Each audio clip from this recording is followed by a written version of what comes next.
Welcome back to the top. That was really good. How well you had that time.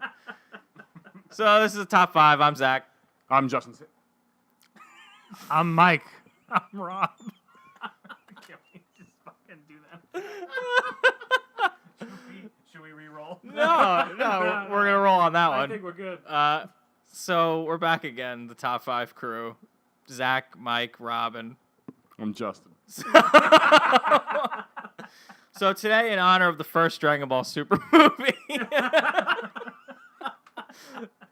because as we all know, obviously we got our facts straight. No! Dragon Ball Z, Battle of Gods, Dragon Ball Z, Resurrection F, they're all Dragon Ball Z movies, of course. Right. Then the Super Series starts. They take those movies, they turn them into pointless, long stories. And then we get into the newly created stories of Super. And now we have our first titled Dragon Ball Super movie. Right. Which is Broly. Motherfucking... Broly. Justin, on a scale of 1 to Broly, how excited are you? Brolic. Nice. That was Wow. a good choice of words. This man went to college more than once. I think They're different things. His mouth just dropped. that was taken That was a offense. compliment. You're an educated man. I truly don't have a rebuttal. That was exclusive footage, guys. So This might be a crisis. in honor of that, we're going to do our top 5 Dragon Ball moments ever. So, to clarify, when I say Dragon Ball moments, I'm saying Dragon Ball, the original Dragon Ball series, Dragon Ball Z the series, Dragon Ball GT the series, if anyone even wants to trudge in that territory. I got it. Oh, interesting. Hang on. Before we move, is anyone a piece of shit and has a GT moment in here? So Justin might be a piece of shit. To be determined, folks. We'll find out. But Dragon Ball GT, Dragon Ball Super, and all of the Dragon Ball movies. All of them. We got that covered? Got it covered. So that's where it comes, what we can cover. Also, when I say moment, it could be a fight. It could be a 2-second line. It could be a transformation, which there are many. It could be an episode in its entirety. I'm flexible, guys. Lift my legs up. Show me the world, okay?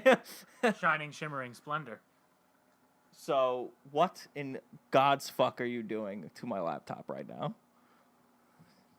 Okay, well, that's moving really fast and it's scaring me. While Justin does some technical work here, thank you. I appreciate that. We're going to get into some honorable mentions. That's how we usually kick this off. So, I know out of all of us, I'm pretty sure Rob did a solid amount of research. Yeah. So we're gonna start with Justin. Justin, what is your first? What is your first honorable mention? All right, my first honorable mention will be the Goku hit fight where Goku breaks out the Kaioken. The Gaioken, yeah. Yes. Kaya what? That's an abridged reference. Reason why I picked this one out was because the Goku hit fight was actually relatively entertaining. It was a different type of fight because Hit's manipulation of time was something I think that was different to the Dragon Ball universe as far as fighting with a technique or skill that wasn't necessarily derivative of chi or of ki or energy blast. It was something different, and also bringing out the Kaioken, which was such a I don't remember the last time Goku used the Kaioken in canon beforehand. I'm pretty sure it's Frieza. Yeah. No, it isn't. No, it isn't. Because he used Super Kaioken, which is Super Saiyan and Kaioken against Pikkon in Otherworld. That was like filler. That was I don't know if It's that was still that's canon. No, he's right. He's right. I thought that was a filler episode. Either way, even if he used it in Pikkon against Pikkon in the Otherworld tournament, how long ago was that? It was such a callback to exactly. It was such a callback that it caught me off guard. I remember for a fact it caught you off guard. You actually, Zach, were the one who brought it to my attention when you first saw it. I was the one that decided, because you weren't watching Super. You and I both were in the same agreement that we're partial to the English dub. Yes. Like when it comes to Dragon Ball, we grew up watching the English dub. We're comfortable listening to those voices. We're excited to hear those specific voices. So, but you especially are not against Japanese dubs at all. No, I watch most of my anime in Japanese, pretty much exclusively so. But growing up with Dragon Ball Z in English, and honestly, the English acting of that show is top notch in my humble opinion. I wouldn't settle for anything less. I absolutely agree with you. But when it comes to that specific moment, because we're talking about Super, and you weren't watching Super at all, neither was I. I was. Our dear friends Mike and Rob were, and Mike brought to my attention on many occasions, you have to watch the Goku hit fight. You have to watch the Goku hit fight. And I had no idea what the fuck he was even talking about, but then I YouTubed it, I watched it, and I was like, holy shit, that was awesome, especially the Kaioken moment, which is why I'm really happy you said that was in your honorable mentions. It didn't even hit my top 5, but when you said it, I was like, oh yeah, because that kind of was the moment that made me go, all right, I think I'll start watching Super now. Yeah. You know, in some subtle ways, it was the moment that made Super feel canon. Because up until this point, you were introducing new characters and almost kind of like a new universe, and Goku's hair is blue and Vegeta's hair is blue, and to make a callback to the roots of Dragon Ball Z in the form of Kaioken, I feel like kind of gave it that connective tissue to the Dragon Ball Z universe. I totally agree, and I love that you picked that fight because Hit, like you said, he was a character that we've never seen before.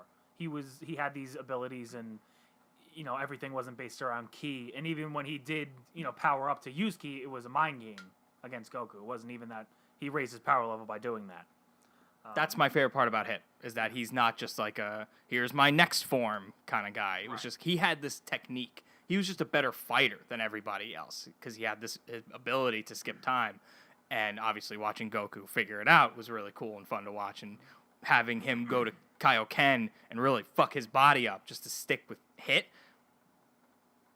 instantly made Hit a threat, which does not happen in Dragon Ball ever. When you watch these characters, I can't think of more than 3 of true adversaries for Goku. Yeah. Like, you watch every adversary he's ever come up against, and usually you can go, oh, well, that guy's probably going to lose to Goku. But with Hit, you were like, oh, my God, they're actually making this guy seem like he can take Goku out, and he kind of does. Mm-hmm. And it kind of ends with Goku realizing, I can't beat this guy fairly because his true power comes with wanting to kill people. So, because he's an assassin. So, Rob, you have anything to add to that? No, I mean, I think I love that honorable mention. I thought it was a great fight. And like you were saying, Mike and I watched it in its entirety first in Japanese, the series of Dragon Ball Super. And that fight in Japanese was amazing. But, like, the voice acting, I mean. But growing up with English voices, I get more excited hearing the English voices. But I think from what I've seen so far, comparing the voice acting for both episodes, the English kills it. It just totally knocks the Japanese version out of the water. That's a hell of a yeah. That's a hell of a statement right there. Yeah. I mean, I will agree with you in the sense that I love the English voice acting. I'm more partial to Japanese dubs because I think they're more true to what they're trying to tell, the story they're trying to tell. But with Dragon Ball, I just can't get past it. I can't get past those Japanese voices. I have to hear Sean Schemmel and Chris Sabat say all those lines. It just doesn't make sense to me otherwise. Yeah. So, no, that was a good first pick. Mike, do you want to keep it going? Sure, yeah. Okay. I can give you some time if you need it. Well, actually, I'm gonna just cut you off for 1 second. How many honorable mentions are we supposed to have? 2 each. Oh, continue, Mike. Thanks. I would have to say my first honorable mention would be Goku and Vegeta's first fight. And I know that might be an unpopular opinion because that might be on a lot of people's lists. But for me, a fight they have later on in the series trumps that. So just to clarify for everyone, you're talking about the Saiyan Saga, the culmination of the Saiyan Saga being Goku versus Vegeta. The first time Goku uses Kaioken, the Kamehameha Gallic Gun clash, all that wonderful, iconic imagery of the Dragon Ball series. Bomb. Yes, the first Spirit Bomb being in his little palm. Yeah. That fight had a lot of shit going on. I know. Like I said, it's an unpopular opinion, but... An unpopular opinion it's an honorable mention as opposed to your top 5. Yeah. And my reason for that will come later. But I thought that fight was awesome. And, growing up, I was a Goku fan through and through. Like, Goku was the best character ever. He was way cooler than Vegeta. He had all these awesome attacks and techniques. I liked his character better. He was funny. But as I've grown up, I love Vegeta so much more than Goku. I love watching Goku fight. I think he's a really cool to watch, battle. But as a character, Vegeta is my number one now. Now, I actually think it would be interesting at this point to establish all of our favorite characters, because that actually may have an impact on as far as the rankings that we picked for our moments. Mm-hmm. So you said your favorite character is Vegeta. Yeah. So Now he is, yeah. I don't know about you, Rob. Who's your favorite character? My character has been and still is Vegeta. Right, yeah, Rob and I are OG Vegeta guys. Yep. From the beginning. So I'm with 3 Vegeta guys right now. Right. All right. Trunks is my guy. Oh, That's awesome. Okay. Which Trunks, though? Same family. What do you mean? Young Trunks or future Trunks? Well, so now there's future Trunks from DBZ. There's Kid Trunks, and then there's I'll spearhead it right there. It's gonna be future Trunks from DBZ, the first appearance of him. Well That's played. my Trunks. That's my favorite character. Always has been. Always will be. because now there's Super Trunks. Don't like Super Trunks. His I hair's don't not like blue. Super Trunks either. We're getting a little Yeah. offhand here. But I just so. thought it would be interesting to know who our favorite characters are, because it honestly could very well play a part in. It's going to. Our moment. It's going to. But funny enough, me being an OG Vegeta guy, and I sat down and I looked at my list over and over again, almost all of them are Goku. I don't know why it happened that way, but for some reason, everything I remember, because I tried to pick my moments off of just iconic things that will always be in my memory watching Dragon Ball Z growing up as a kid. Because it was Dragon Ball Z.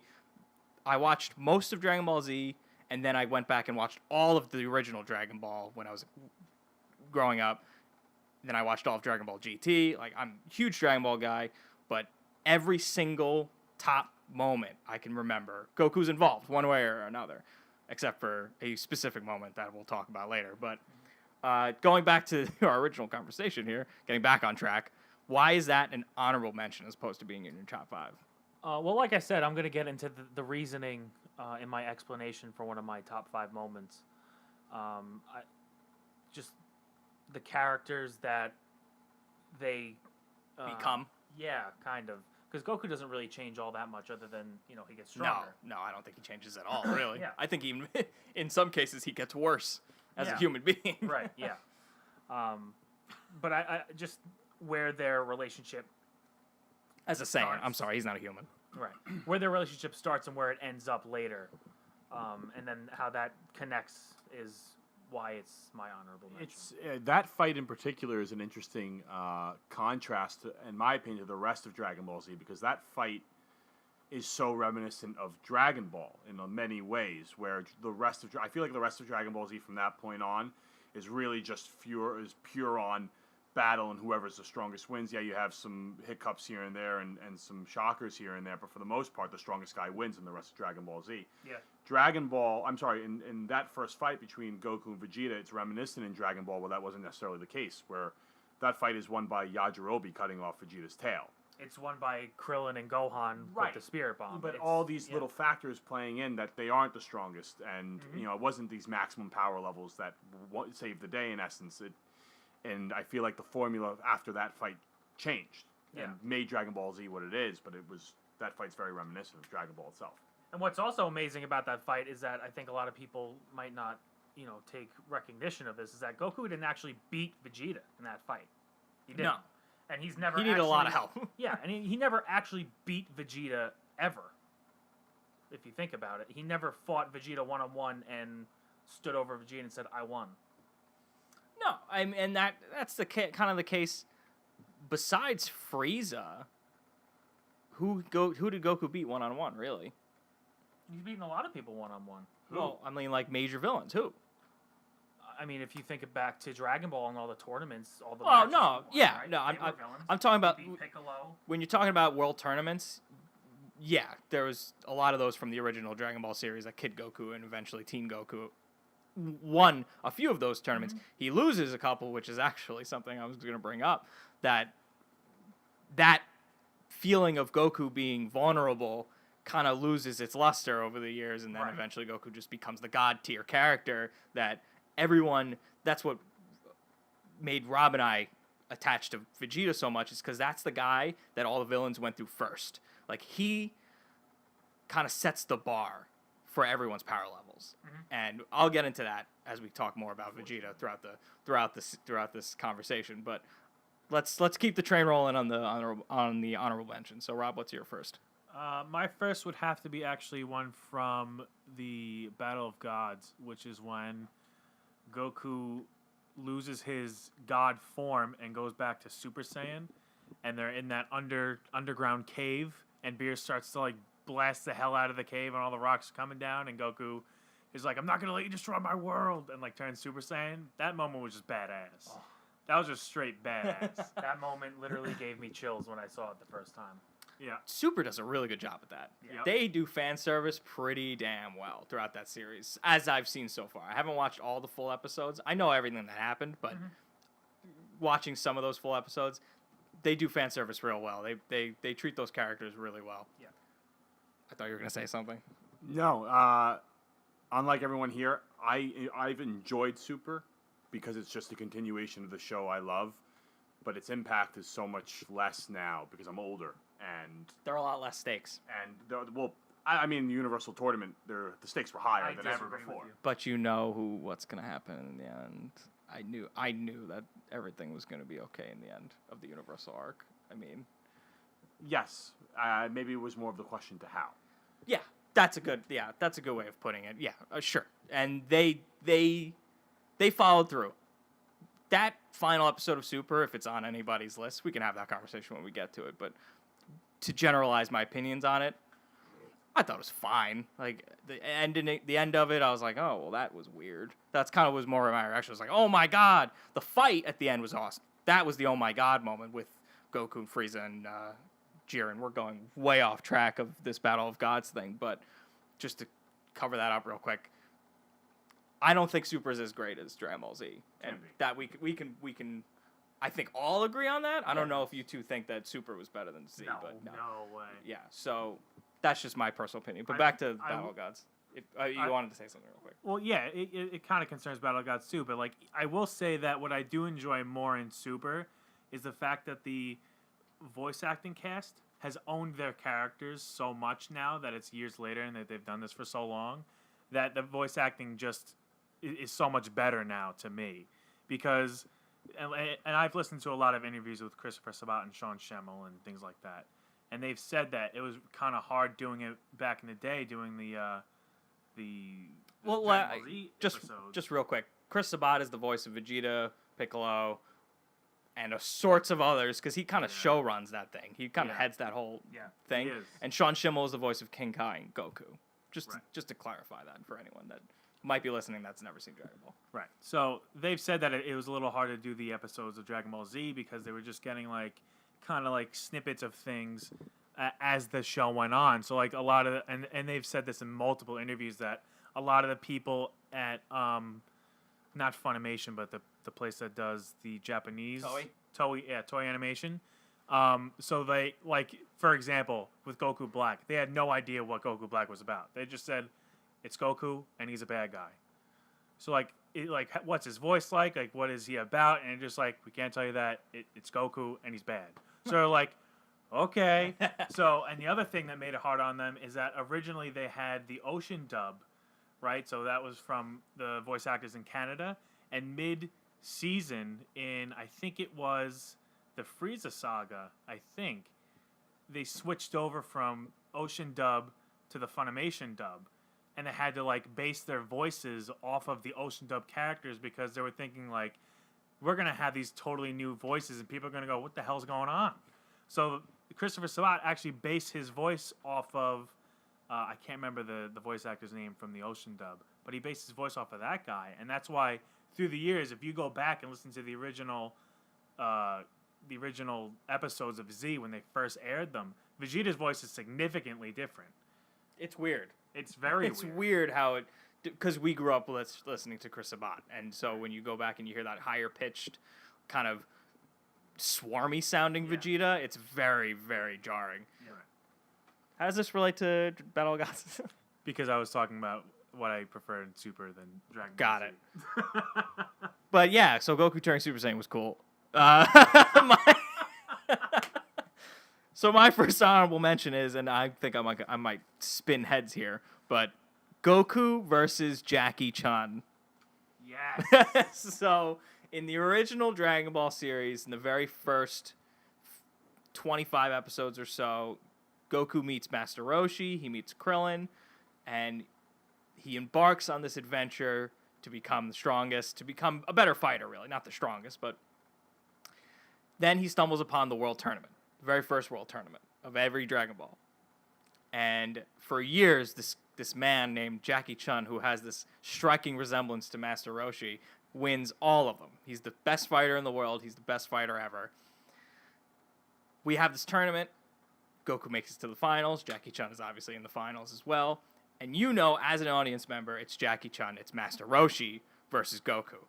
And me, as a kid watching this and having seen, I want to say at least half of Dragon Ball Z at this point, and then going back and watching Dragon Ball and seeing the relationship that forms, that becomes of Goku, and then watching this fight, basically the whole time going, well, when's Goku going to win? And then he doesn't. And then the fight was awesome in itself. Like the original Dragon Ball animation was just so much fun. It's very childlike and it's very whimsical, and the themes in the beginning were, until you get to King Piccolo, and that's when things get a little darker. But I think that first fight between the only fight between Jackie Chun and Goku is one of my favorite Goku moments in general. If Vegeta wasn't a character, this probably would have made my top 5. But I think when it comes to like fights, Dragon Ball Z is Dragon Ball and Dragon Ball Super. It kind of becomes when's Goku gonna win thing, which is the mindset I had going into this fight. But then he doesn't, and it's a nice swerve. It's a fun little fight. It's nothing like with the massive world-ending stakes of other fights, but I think it's just a fun fight with a great ending, and it introduces you to the world tournament and all this other stuff. It's a very significant moment for me, specifically looking back at Dragon Ball in my memories as a kid. So, does anyone else remember that fight? Yeah, I remember that fight.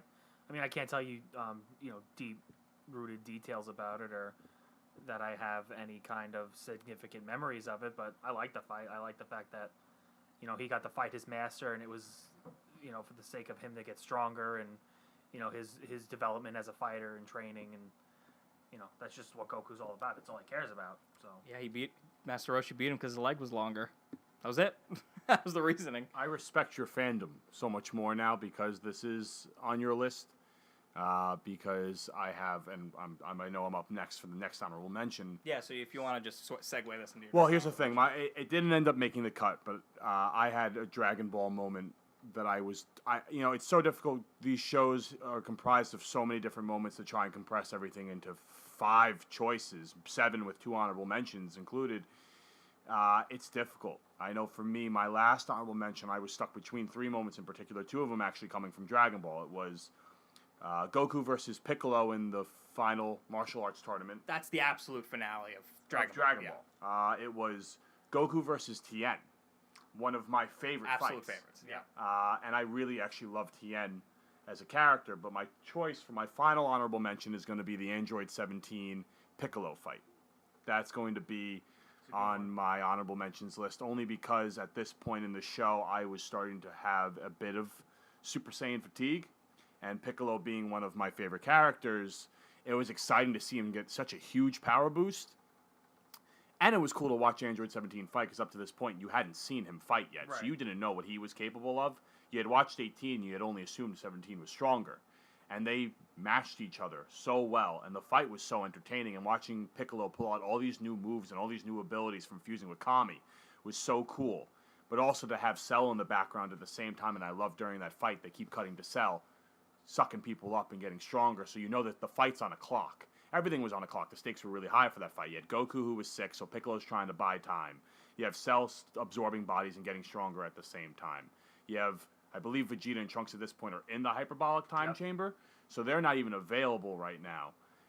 And that whole fight in of itself being on such a clock, and the stakes I felt like they weren't gargantuan, but they were pretty high.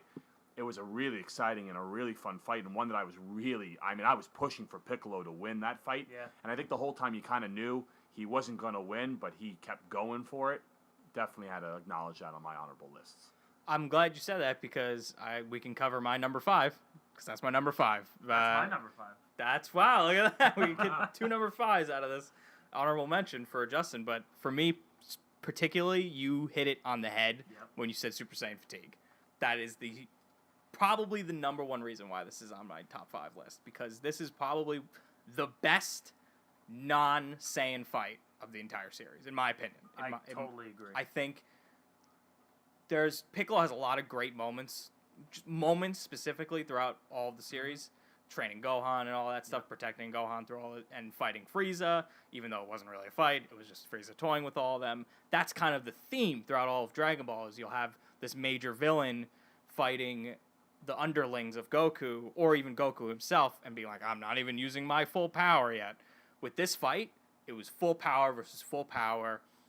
You knew... And I'm sorry, I don't mean to interrupt you, but at this point in the show, Piccolo was the strongest character on the show. He was stronger than Goku at this point. They specifically say how fusing with Kami made him even stronger than a Super Saiyan, which is the only thing you know of, is Super Saiyan. Super Saiyan's the highest, and then this made him stronger. So you know that Piccolo is one bad motherfucker, and this fight is just so entertaining on all levels because you know no one's holding back. That's what made it so great. When you said stakes, nailed it again perfectly.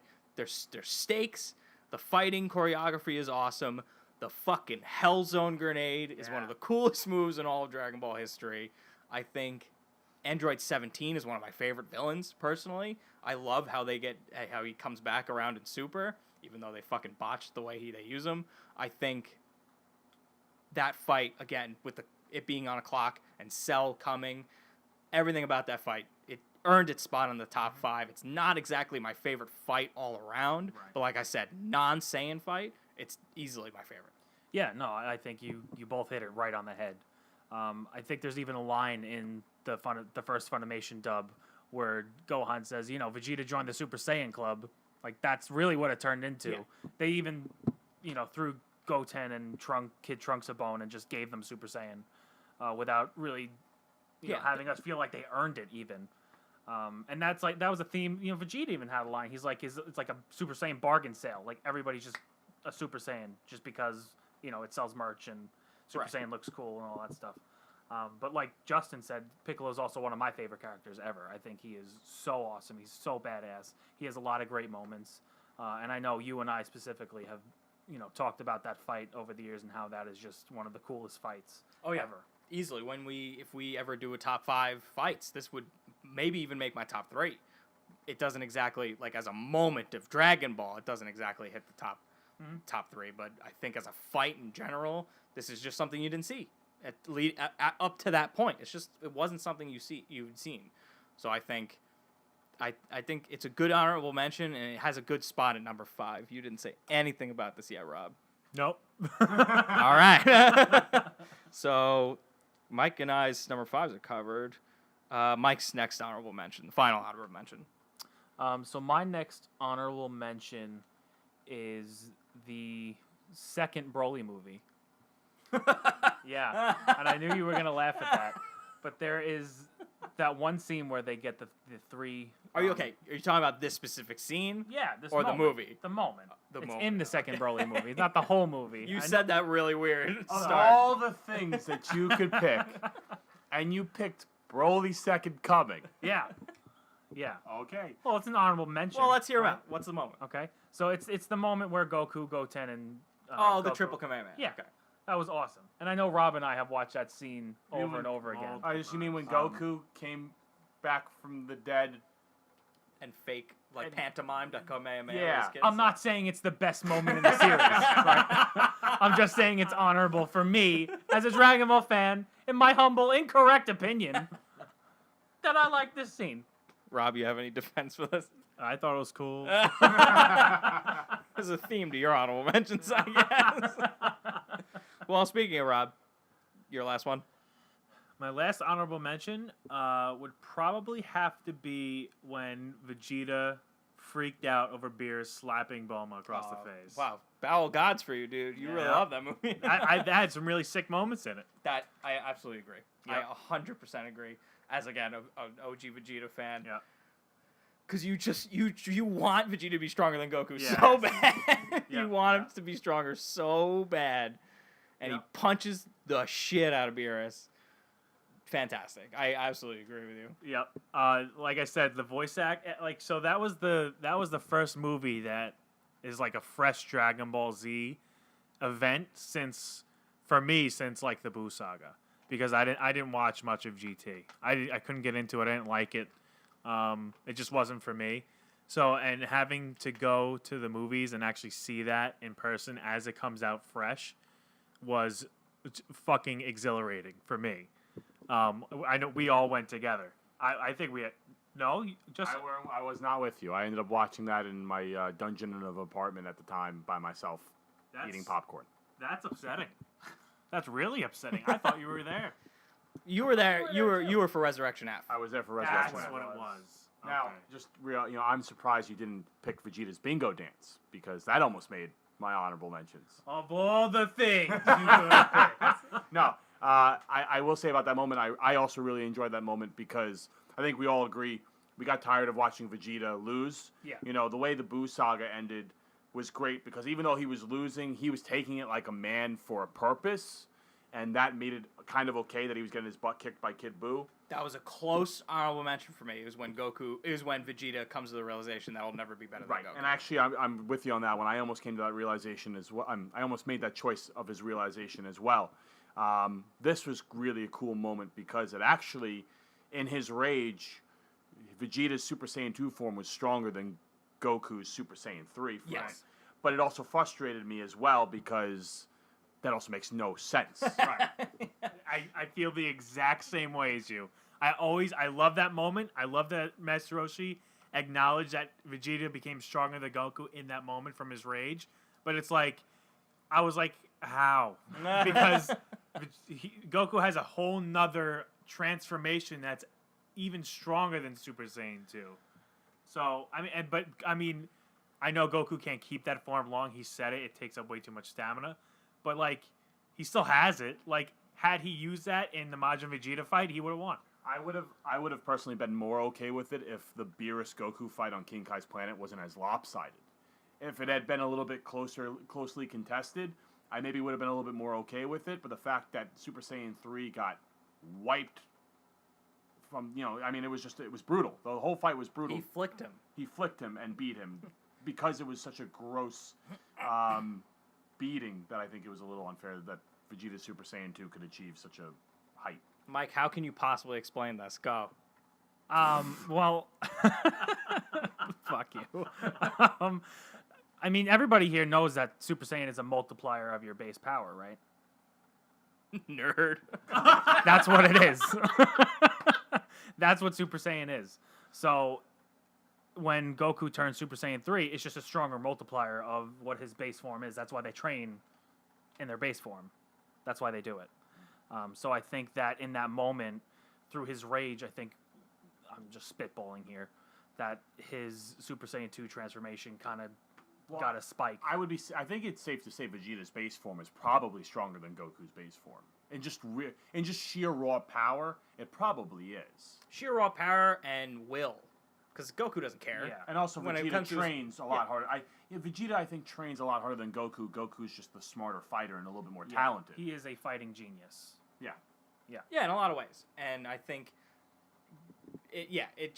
all of this is to say, it's a great moment because Vegeta shows something Goku hadn't up to that point. In the movie specifically, but still, up to that point, Goku got wrecked. Yeah.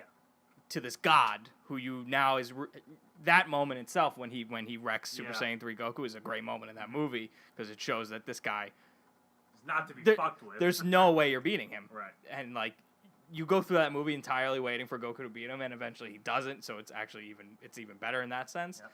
But leading up to that moment with Vegeta getting his one good shot in, I think it was Multiple That was good multiple shots. Multiple. He hit him once off guard, and then he actually pursued probably for the next minute and a half, and Beerus started to fight back, and Vegeta had his number for a little bit, and then Beerus decided to finally turn it on. But they kind of call back to it with the Jiren fight, I think, where he gets a good shot in and it kind of catches Jiren off guard. Yeah. And he gets a few good shots in, but then Jiren wakes up and is like, all right, fuck you. But If you remember, actually, Beerus, after Vegeta freaks out, and he's like, that's my Bulma. Yeah. He charges Beerus, and Beerus socks him in the face, and Vegeta just takes it. yeah, he takes And and he turns just around. turns to him and just starts laying into him. Which is the most Vegeta thing ever. Yeah. He just gets his ass kicked, but he just keeps on coming. Well, that's what you said. His will, right? Like, Yeah. I mean, think back to the Saiyan the pride, beating- dude. Yeah, Yeah. think back to the beating he took from Kid Buu, and he just would not. Sit That was down. the whole purpose of him being there, was to Yeah. get his ass kicked by Kid Buu to give Goku an entire episode to fucking Nobody will charge ever his spirit look bomb. as badass getting their shit pushed in by a villain. Than Vegeta. Vegeta. 100%. 110%. Well, speaking of Vegeta, let's keep the train rolling to my last honorable mention, which is Majin Vegeta's killing spree. Yes. Yep. I think as a villain, he's my favorite. As a character, he's my favorite. So going through all of Dragon Ball Z's Cell Saga and the not most of the Frieza Saga, because he was kind of an asshole in the Frieza Saga, but most of the Cell Saga and then all of the Buu Saga leading up to this moment where he lets himself be consumed by the Majin energy and desperately just wants to fight Goku. That's all he wants to do is just fight Goku. And I made my list. I formed my list. I formed my honorable mentions on, like I said, iconic moments that have stuck in my head over the years. And when he turns his head and looks at Goku with this fucking crazy look in his eyes, Twisted smile. exactly. It was just so old school Vegeta Yep. that I was like, I almost at that moment I was like, wow, I kind of want Goku to beat this guy. Like it does its job of making Vegeta the bad guy. Like you sympathize with the fact that Goku doesn't want to fight his friend because he looks at him as his friend, and Vegeta sinks to that low of basically no return, and which we'll get to later. But I think that moment where he picks, and again another iconic image in my head of him picking his hand up. Oh, when he Raises it his from the hand up. side. And the thing that's cool about that is he's not even looking where he raises his hand. He doesn't give a shit. He's just going to fire into the crowd of people to make his point. And he actually almost hits Bulma. Yes. Yeah. But he even through that, like he picks his hand up, and you can look at it as like a kid thinking, and with not 20/20 vision going back in hindsight, and you think, well, he's not gonna actually kill all those people, and then he fucking does, Yep. and you're like, oh my god, what is wrong with you? My So- mouth was open Yeah. when I saw that. Yep. You just mentioned how Vegeta blasted into the crowd and it went right by Bulma and Yamcha and all. I think that was on purpose. That he missed on Yep. missed on purpose? Yeah. Maybe. Only I would say I would agree with you because you could take it either one of two ways. Either yes, because as we all know now, he wasn't fully under Babadi's control. There was some semblance of control that he left for himself because his will, obviously, as we get back to his will, is so strong. But I also think I can also disagree with you to say that they obviously placed them there for dramatic effect to show you he's not kidding around. Yeah. This isn't a game anymore. Yeah, I can see that too. Which is why it makes an honorable mention not my top 5, because it's not exactly, it's fucking dastardly, it's evil, and it gets him exactly what he wants. But you're watching that going, well, that's another wish for the Dragon Balls. So it's again not as much stakes, but it's still such a great comeback moment for the evil Vegeta in Majin form that I think it deserves mention at least. So I think we're all covered on the honorable mentions, and Mike and I's top number 5s are already covered. So Justin, number 5. My number 5 is going to be purely a moment. It's going to be Goku's instant transmission Kamehameha against Cell. There you go. You motherfucker. Why? That's a little higher on my list. Oh. I'm just banging them out tonight. Let me tell you something. Yeah, when that happened, first and foremost, it was awesome to see that fight in general because there was so much waiting for that fight. Goku, at that point, hadn't fought since Android 19. Yeah. So it had been, and I mean, I don't remember how long it took to actually get those episodes to air. I would say safely a year and a half, maybe a year and a half had I been would since say we so. watched Goku fight. So there was a lot of anticipation. Also, there was a lot of anticipation because Goku had been so cheery and so upbeat in the 10 days leading up to the fight. You're like, oh, he's got something cooking. Goku's going to be just fine. So I was very excited for that fight.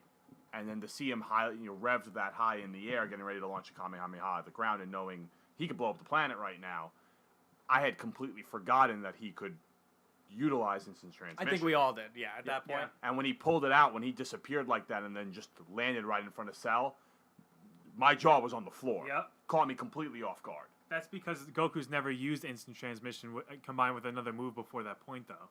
Yeah, it was just transporting at that point. right, It was just moving. It was just moving at that Right. point. But to be honest with you, I had completely forgotten that he had the ability in the first place. Yeah. Because I think it had just been so long since the last time I had seen him use it. Yeah, right. So that was just such a great moment. And, after he launches the Kamehameha and you see Cell with I think his upper torso has been blown off, you know he's not dead because obviously he can regenerate. But that display of power was so cool. I thought it was such a great and awesome moment that it had to be on my list. I felt compelled to put it on my list. For some reason, it didn't make my list. And you're talking about it, you're explaining it, and then and then it clicked in my head why it's not on my top 5. And I'm going to ask you why it's number 5 as opposed to higher on your list. But I think I look back at that moment in hindsight.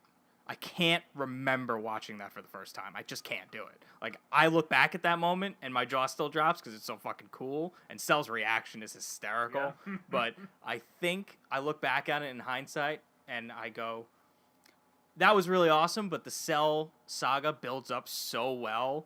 I think the Gohan fight kind of shadows it, and then everything with Super Saiyan 2 Gohan and the father son Kamehameha kind of overshadows it. In hindsight, I remember that moment a little bit more fondly than the instant transmission Kamehameha, because a Goku Kamehameha is on my list, but it's not that one. So we'll get to that a little later. So I guess I'll just talk about my placement of this. I did it by episode. So that episode, for anyone who cares, was called Goku versus Cell.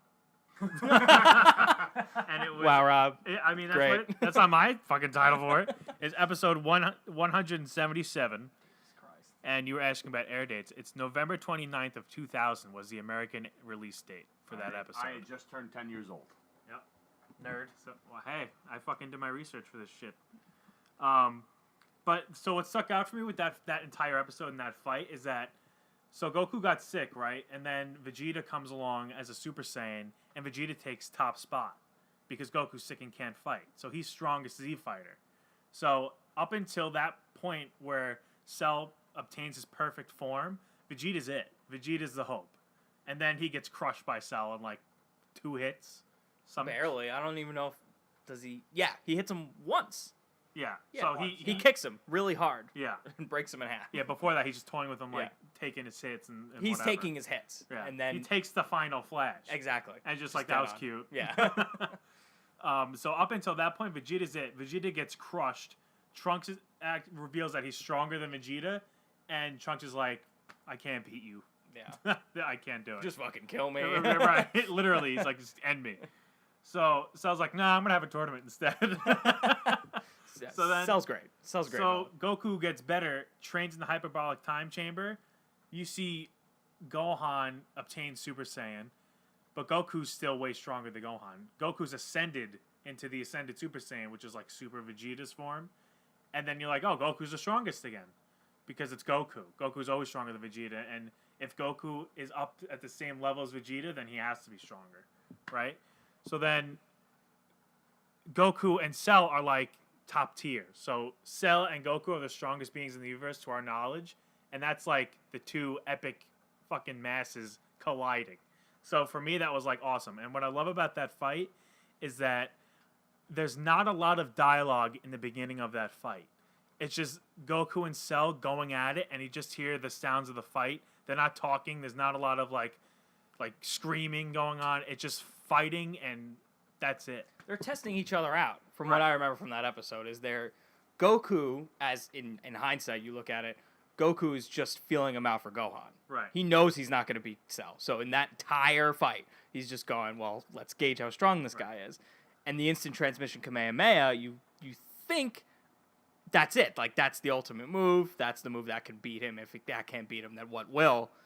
And it very obviously doesn't. But so I think what you're trying to say is that where places on your list is that entire fight.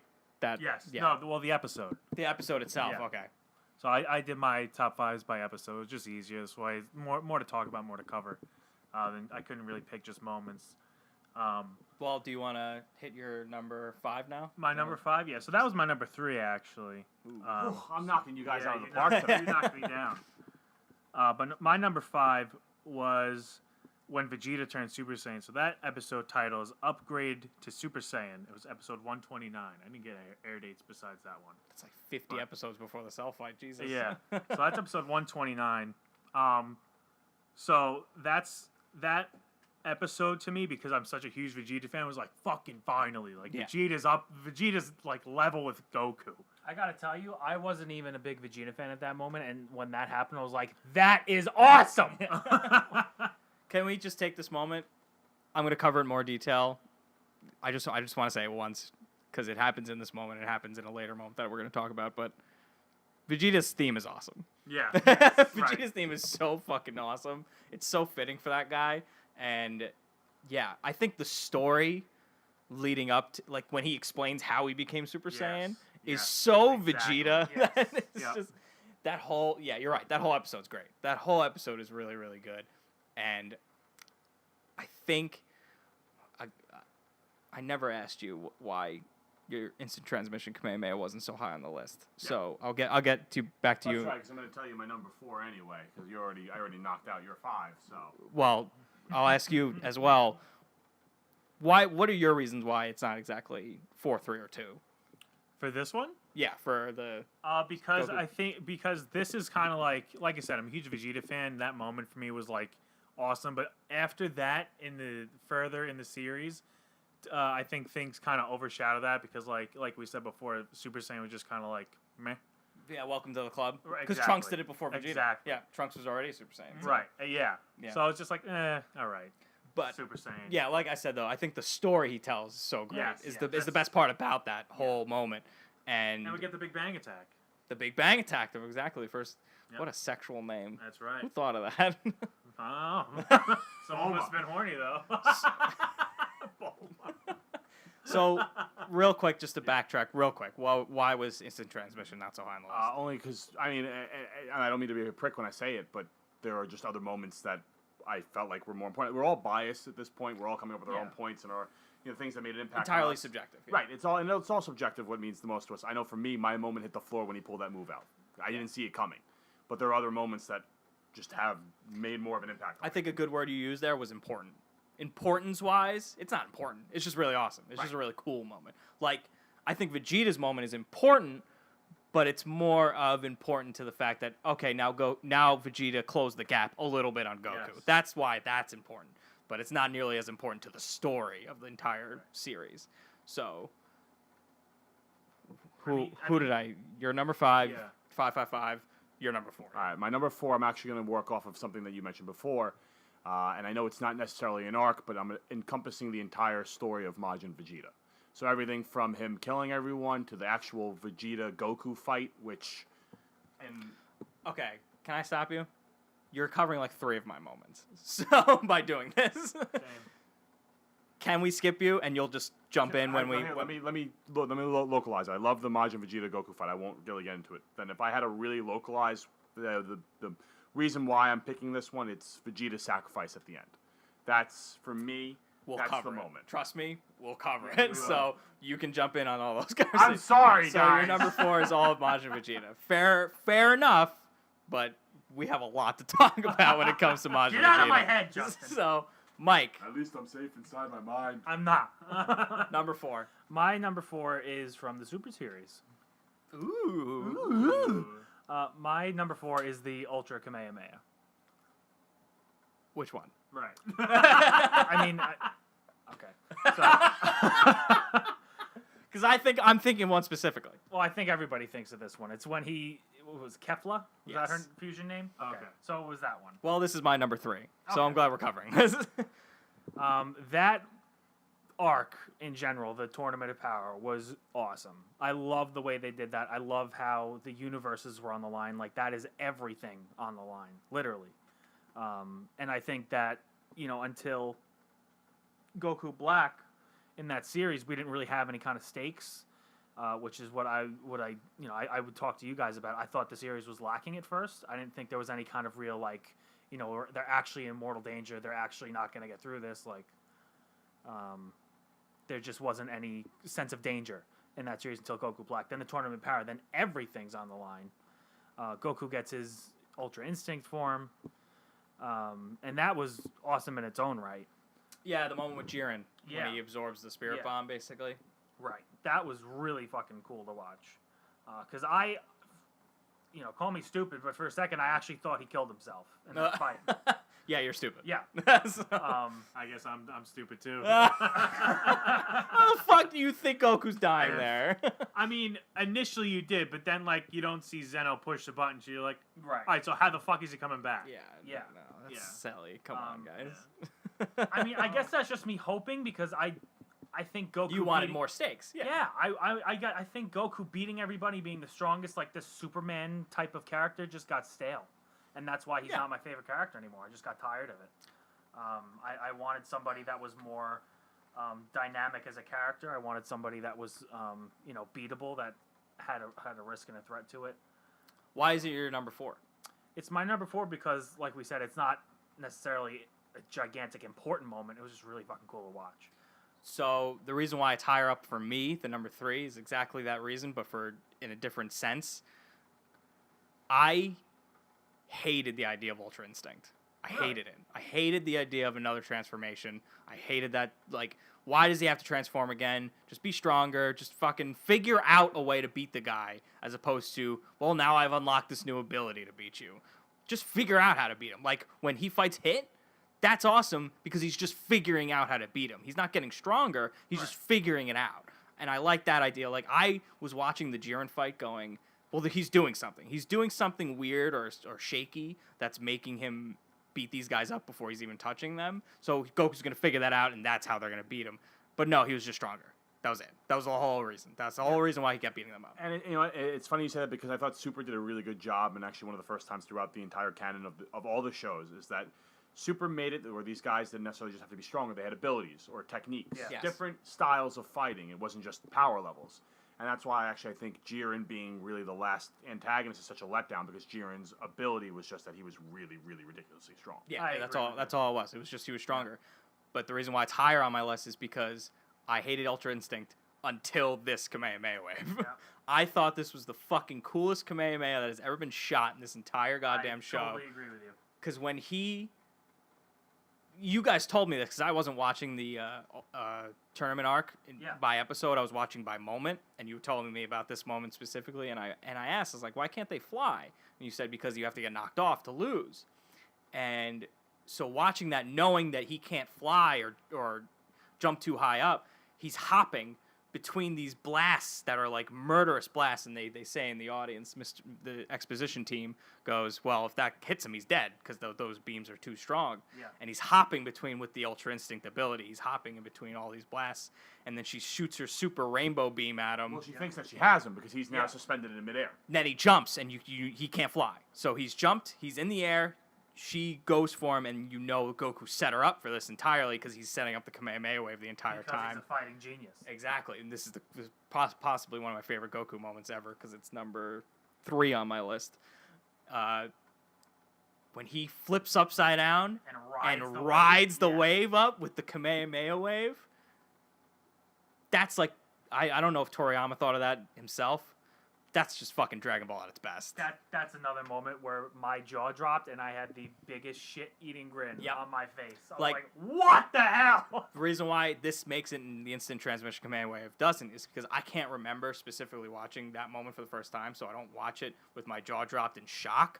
This I watched in shock. I was like, that's the fucking coolest thing I've ever seen in my life. I don't know how he managed that. Again, lower on the list only out of importance. It's not important to the story, but easily my favorite Kamehameha wave of the entire series. Yeah. Okay. I don't know. I'm watching you guys. I think you're winding up to speak, and then you go, okay. So that was Mike's number 4. That was my number 3. Rob, your number 4. My number 4 is it's called The End of Vegeta. So it's when Final Form Frieza kicks the ever living shit out of Vegeta. So Vegeta, like, I feel like the last quarter. You're not dealing with the average Saiyan Exactly. anymore. That's exactly what I'm talking about. The last quarter, Vegeta's like, I'm a Super Saiyan, and then he gets his ass beat. He's like, I need help, and then he gets better. He goes, I'm a fucking Super Saiyan. So and this is all to Frieza, right? So Frieza's like, yeah, okay, sure you are. Gets his ass kicked, gets healed. Now I'm a Super Saiyan, Frieza. He's like, that's cute. So what stood out for that moment for me as like number 4 is I feel like that moment, that episode really built up Vegeta as a character. You get a lot more in depth with Vegeta as a character, right? So he gets his ass beat by Frieza, right? His arch nemesis, killed his father, destroyed the Saiyans, blew up the whole entire planet. The whole reason why there's so many less Saiyans in the universe, and he's the prince of all of them. He was supposed to rule over all of it. That was his destiny, and Frieza just fucking took it away, right? So he That's funny how you snapped. Yeah.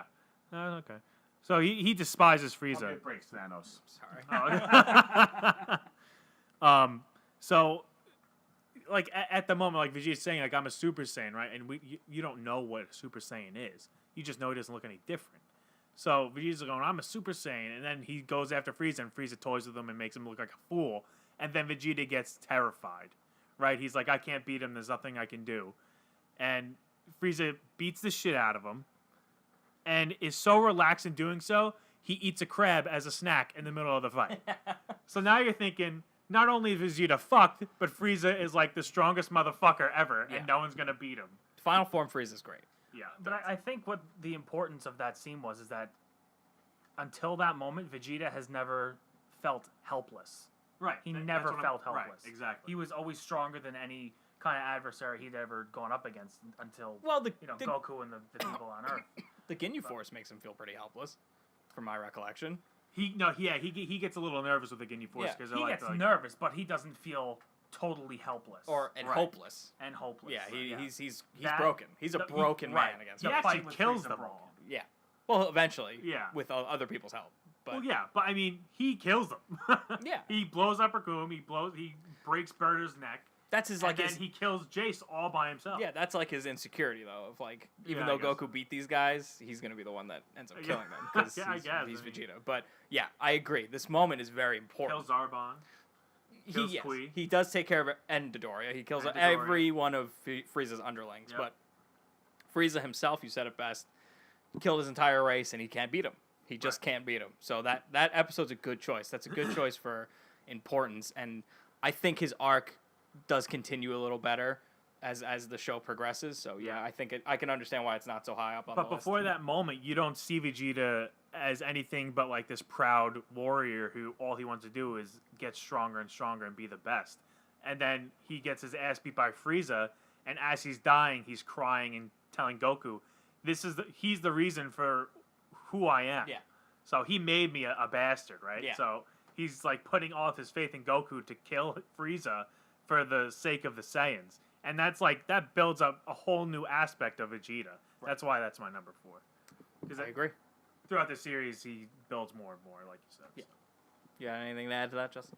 No, I'm glad that you touched on the fact that he was putting a lot of his emotional weight on Goku, because that was what I was going to mention, because that whole ass kicking that he takes from Frieza sets that up. You know, at that point where he's a broken man now, he's putting his faith into Goku to really avenge his entire race. You know, I always find it interesting that Vegeta says that he's the prince of all Saiyans, because in all honesty, now he's the king.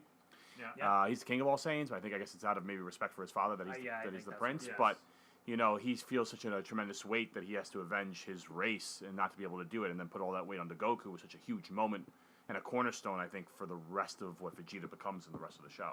Yeah, no, I think this is a good start point for the arc of Vegeta. Yes. Real quick, Vegeta's character from his introduction up until this point is relatively consistent. Yeah. So Yeah. this was the real big jumping point from It's- where the it- yeah. changes begin. It's a turning point for Vegeta because he dies.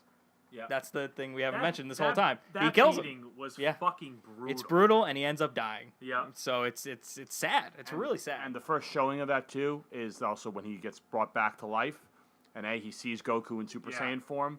But more so than that, when they go and transported back to Earth, and him and Gohan fight. I don't know if you guys really remember this. do remember Him and that. Gohan have a fight, and he beats the shit out of Gohan, and he actually goes to kill Gohan, and he just kind of goes, next time. And that was the real first time that you actually look at Vegeta and go, oh, he actually did, he didn't kill this kid. Yeah. Like, he did something nice. And that was, I think, a big reasoning why was the ass kicking that he takes from Frieza that he actually starts to make Piccolo a shift. stopped him, if you remember that. He wouldn't have been able to stop him. Right. though. Yeah. Yeah. Yeah. He would have killed Piccolo if he wanted to. So. Piccolo's more like, come on, man. Nah. Yeah. And he was like, all right. That entire arc leading up to it, Vegeta needed all of them. Vegeta was still the bad guy. He wanted to kill all of them, but he needed them at the moment.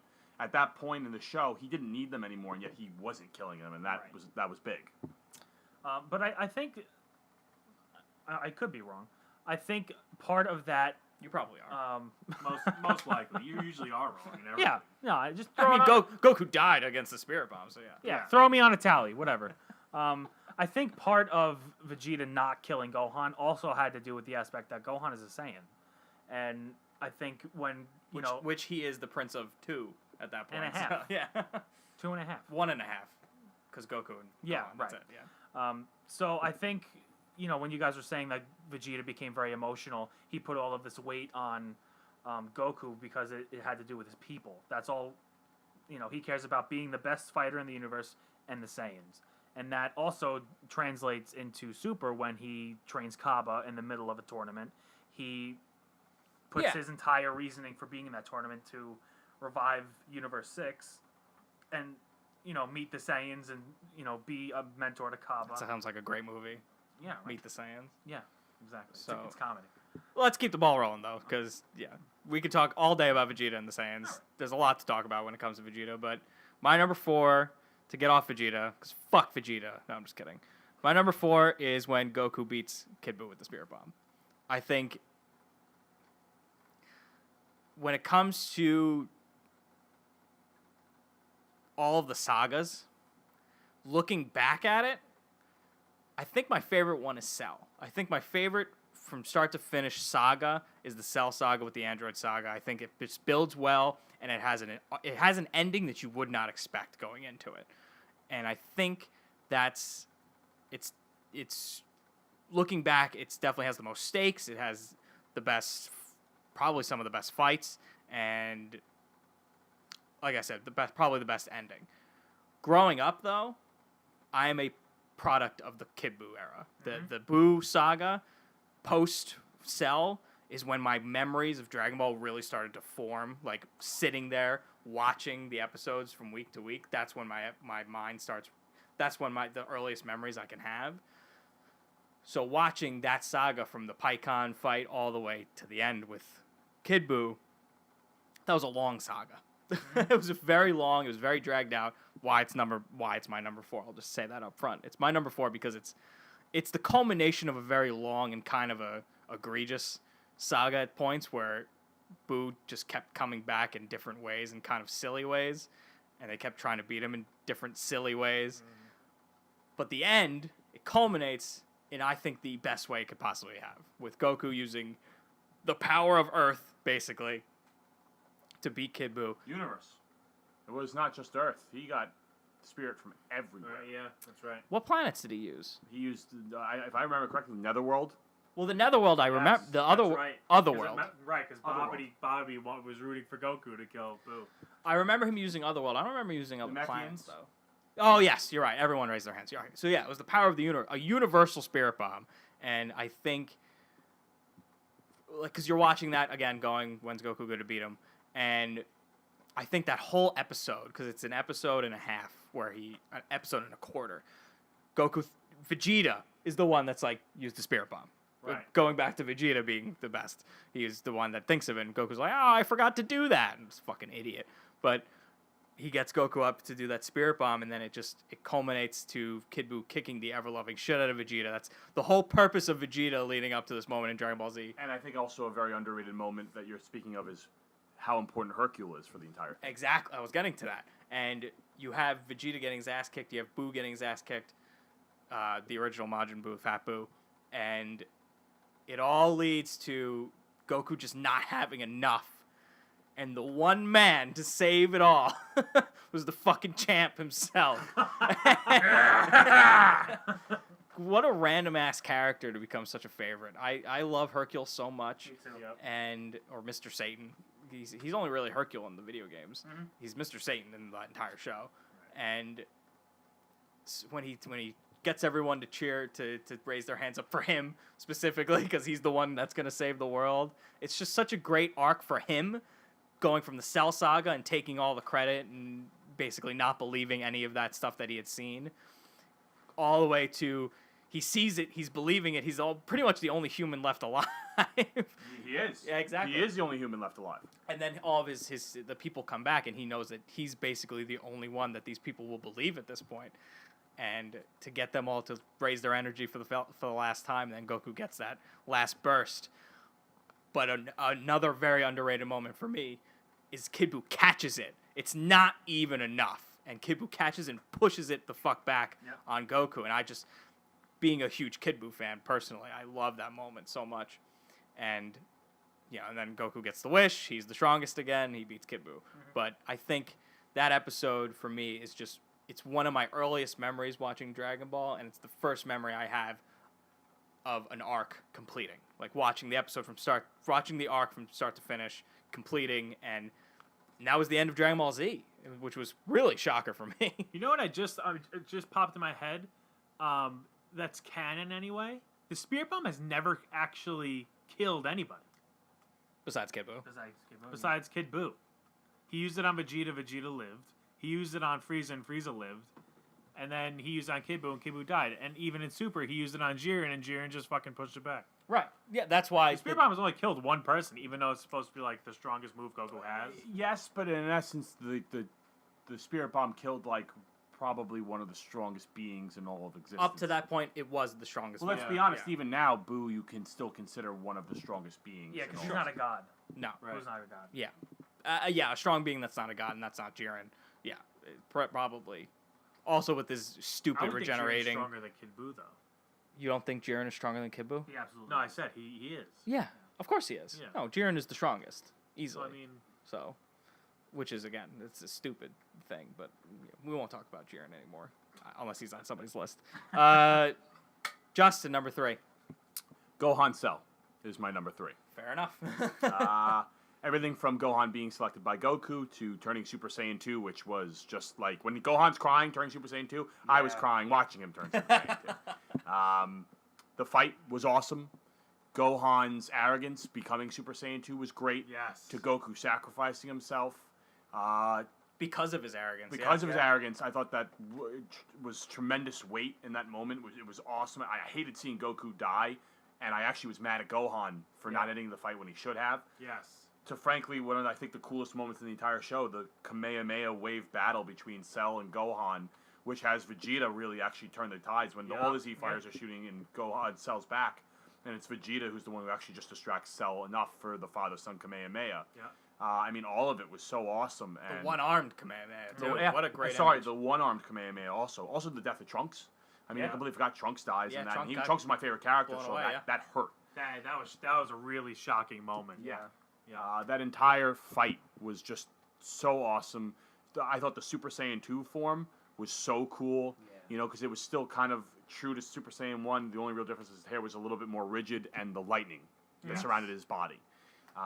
And also, too, I think the idea that when Cell came back, which it still boggled my mind and it didn't make sense to me, No, it didn't. but the fact that he came back perfect after blowing himself up bothered me. But even so, that I'm nitpicking. Just that entire fight and everything that took place during it, my number 3.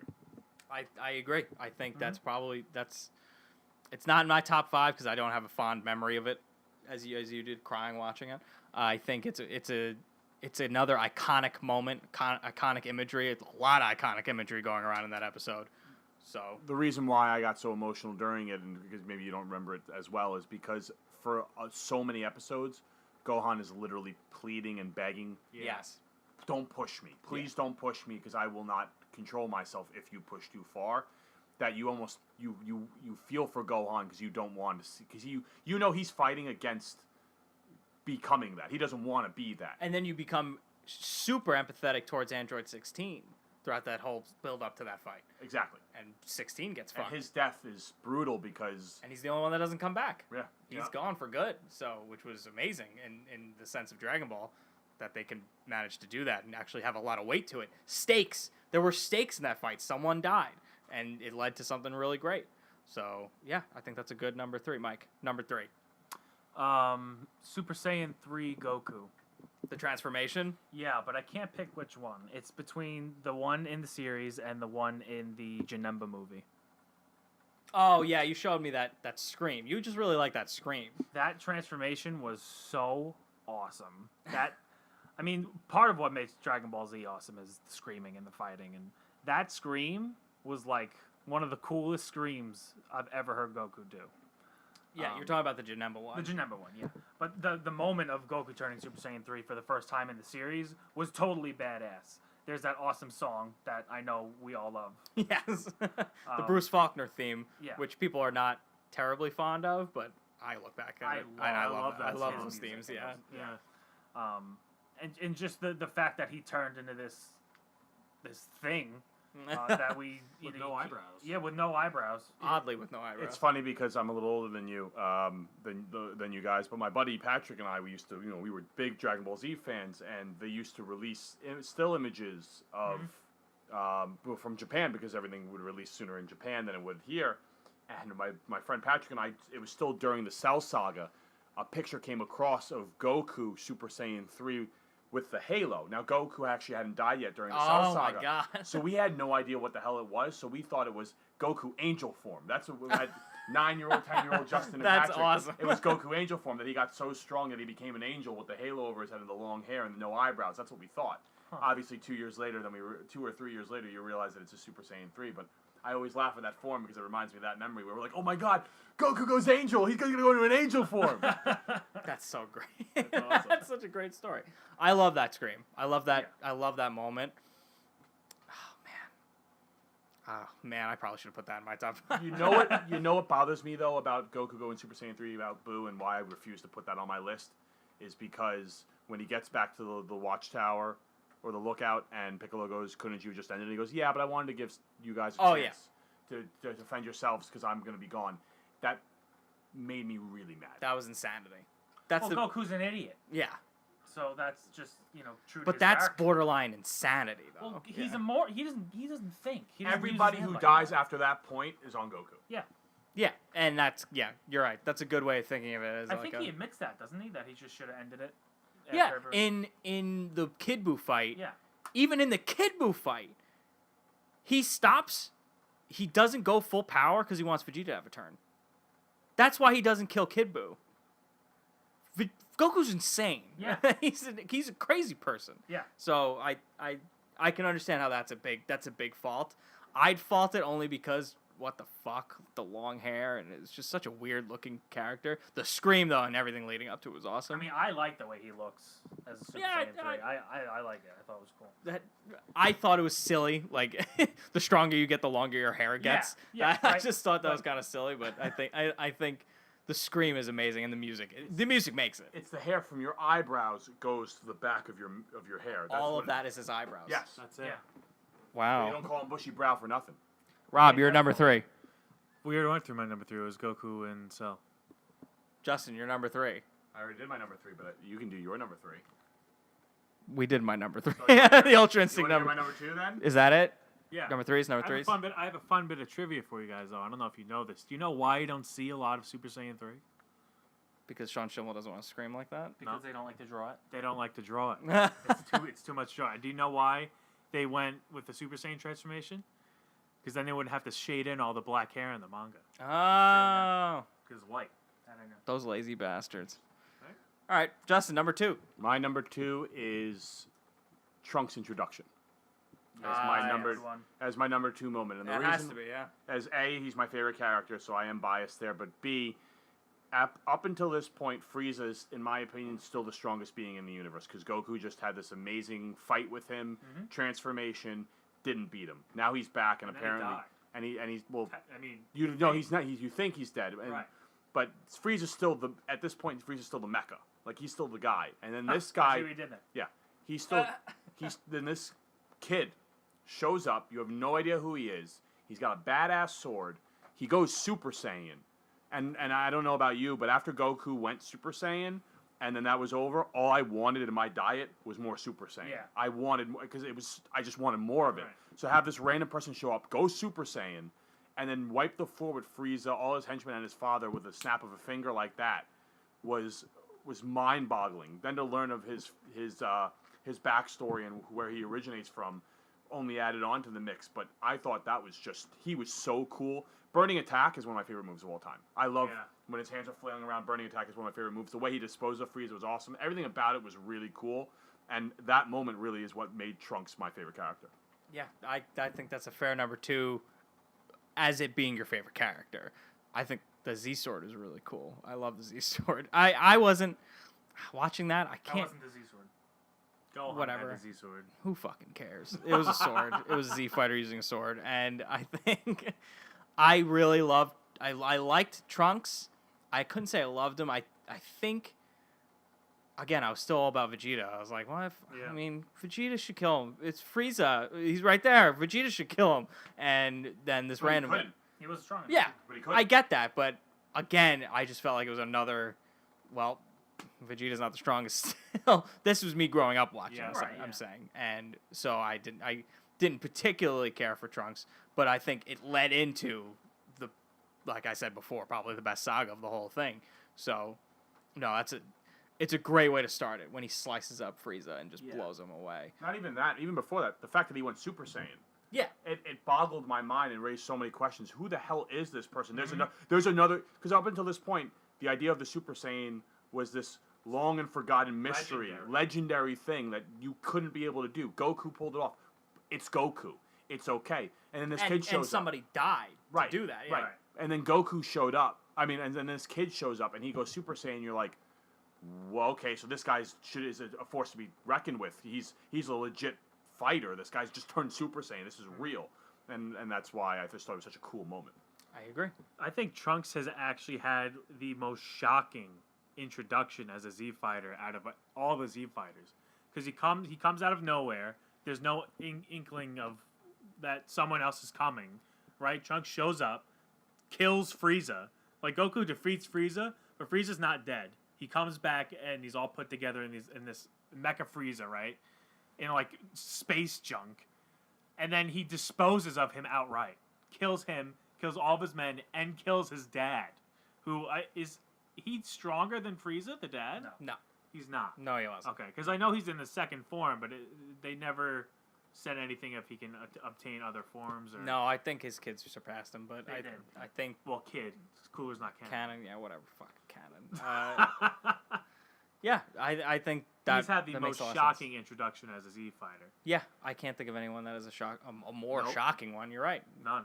Besides maybe like Hit, his first fight. He's not a Z fighter. Exactly. Yeah, no, you're right. As a C fighter, yeah, you're right. And if you really think about it, and this is including Super, Trunks has had a lot of great moments, just in characters in general.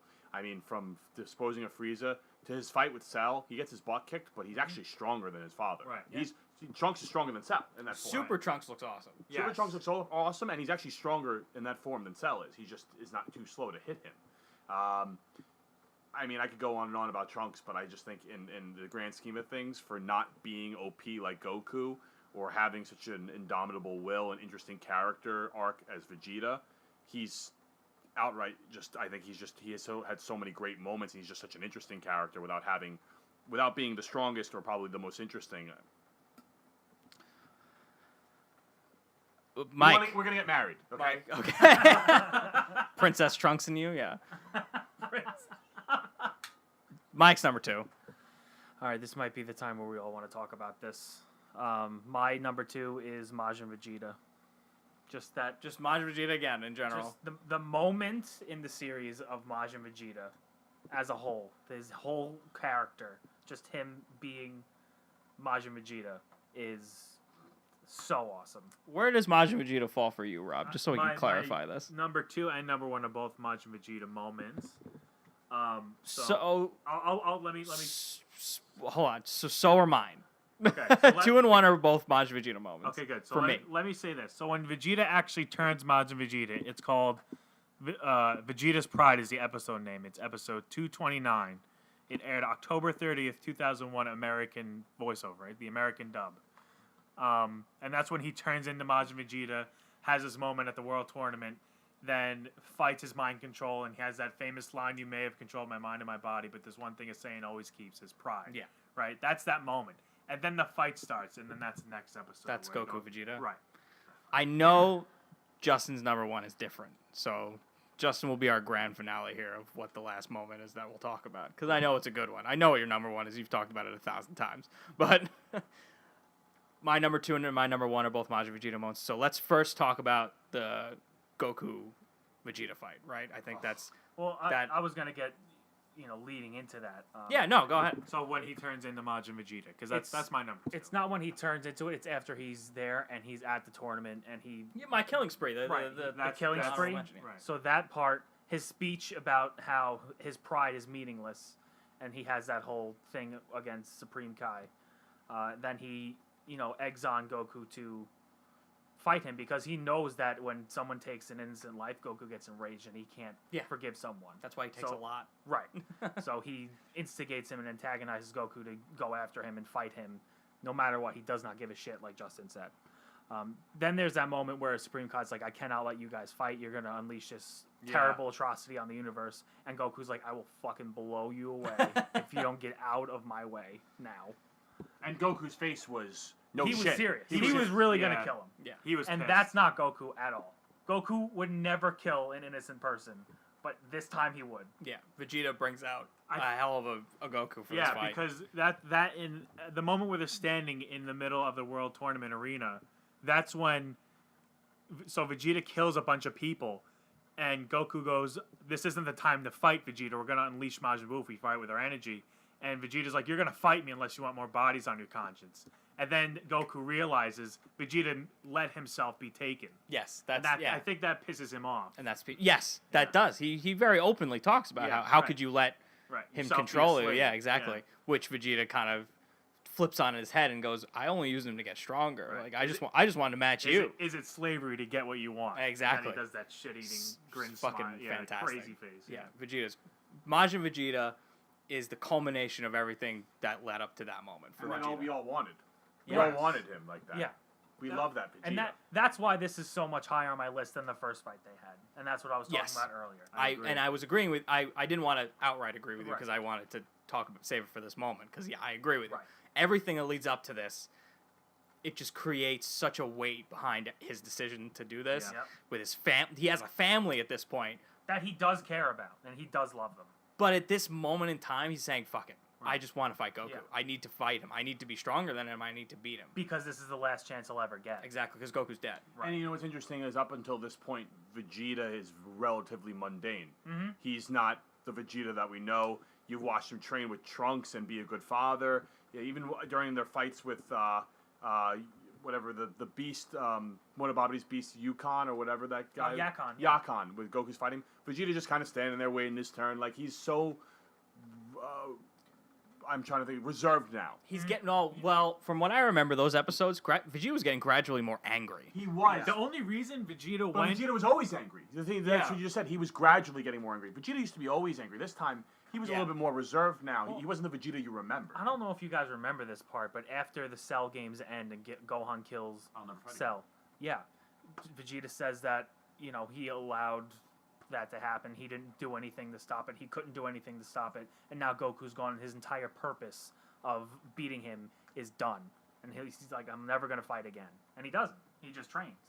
So, I think you remember this. The only reason Vegeta went with Goku and Gohan and Supreme Kai to Babidi's spaceship is so he can get this shit out of the way and fight Goku. Right. So his only motivation to try and stop Babidi Time was is to of fight essence, Goku yeah. because Goku had 24 hours to be on Earth, and he was going to get a shot. Because and you sort of alluded to it with him saying he became more reserved, but it kind of goes unnoticed that Vegeta kept training Yeah. because he can become Super Saiyan 2 at that point. He knows he's stronger than everyone. He knows he's stronger than Gohan because he knew Gohan got soft, so he knew he was the strongest. And then Goku came back, and he's like, this motherfucker. Like he had so much time to train because he's dead that he blew past me. He blew past me again. And that's when he lets himself become Majin, and it helps the arc with him starting a family and then throwing it all away just to fight Goku. Like he knows he can't go back from that. He knows once he kills all those people, that's the point of no return for him. He's done.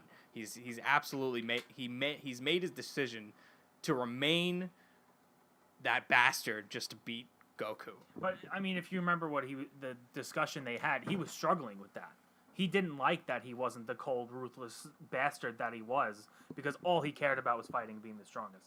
And then he came back to Earth, and he had Bulma, he had Trunks, and that kind of faded away.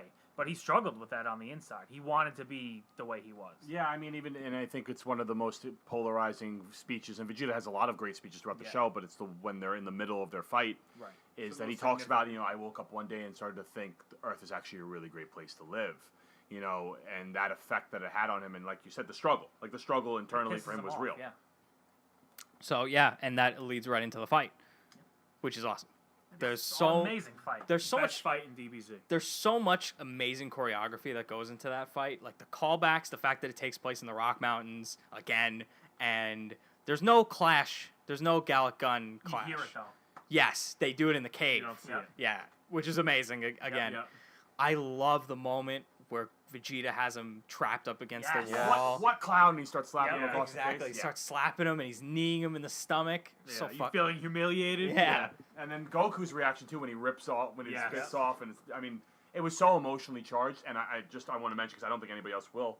One of the most exciting things about that fight for me is in the background, something worse is coming. Yes, the Majin Buu meter keeps Yes. going up. Mhm. So Yeah, Gohan and Supreme Kai are trying to stop it. right. Yeah. And there's just so much. You said it best. It's so emotionally charged. Vegeta's just pure hatred for this fucking guy. He hates him so much, and Goku's just trying to stop him the whole time. But he hates him because he's so good. Right, exactly. No, he admits that. He easily admits that. Yeah, it's the first showing of respect for Goku. That's where this all really stems for. He respects the power that Goku possesses, and he hates that he can't have it for himself. Exactly. He hates that he can't have that, so he tries everything he can to do it. And the fight, God, it's so amazing. It's easily my favorite one, but it ends in such a schmaz. Yeah. How does it not? It doesn't, though, and I'm going to tell you why, because throughout that fight, you have to watch it again. I actually rewatched that fight recently, and then throughout that fight, you watch as Vegeta in the beginning, he's so emotionally charged, he's getting out all his anger and his frustrations, and after a while, you actually, if you watch it closely, you realize that Vegeta starts to pull back a little bit. Like, they're having this crazy fight, and then he kind of, starts to ease up a little bit, and he starts to realize, actually, the consequences about what's to happen. And the whole reason why he knocks out Goku is because if he knows, if I can't beat Majin Buu, you're going to have to be the one to do it. And in my opinion, you can't have a Vegeta-Goku fight definitively end. I think it's an answer. It's an answer I don't think any of us really truly want. You want it to be a certain way, but it's an answer you'll never really get. It's an answer that, well, personally, it's an answer that I'd personally be okay with, because I know Goku's stronger than Vegeta. It's just, I want that moment. I want that moment of them being matched, or him being stronger, even for a second, but it obviously would never happen, and I kind of always interpreted that fight as it got progressively to the end, as Vegeta just sort of realizing, is like, all right, well, I can't beat this guy. Like, he's His Super Saiyan 2 in Majin form was stronger than Goku's but Super Goku was holding back the entire time. Vegeta But he didn't had to.